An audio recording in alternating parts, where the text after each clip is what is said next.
Dave, what do you make of this?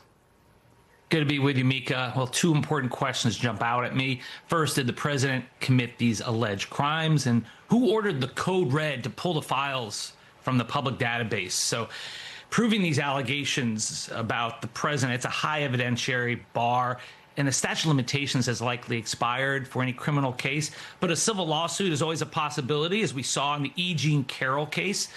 Here, the FBI must have found that there was enough credibility to warrant 4 separate interviews with the accuser and to include her allegation in an internal PowerPoint presentation last summer.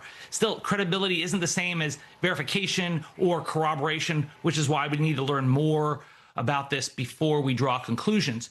There is, however, no legal reason to remove the files under the Epstein Files Transparency Act. So whomever withheld the 53 pages clearly was trying to save Trump from embarrassment. But the act, by its own terms, specifically says that no record shall be withheld, delayed, or redacted on the basis of embarrassment, reputational harm, or political sensitivity. Also, the act requires the production of all internal DOJ communications, and that includes memos and meeting notes.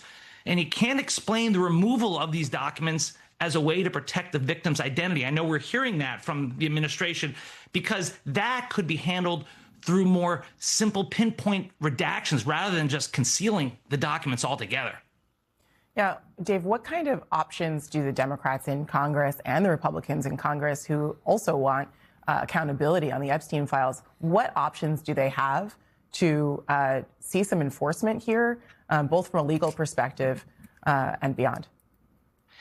Yeah, holding someone accountable for this will be difficult because, first, there's no enforcement mechanism in the Epstein Files Transparency Act, and that is a failure of Congress, which valued bipartisan support for this measure over any real teeth.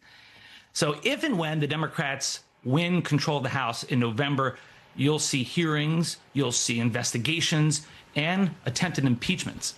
In the meantime, members of Congress can join Epstein survivors in filing a lawsuit under the Administrative Procedures Act to force the Department of Justice to release the documents, or ask a federal judge to appoint a special master to oversee the disclosure process.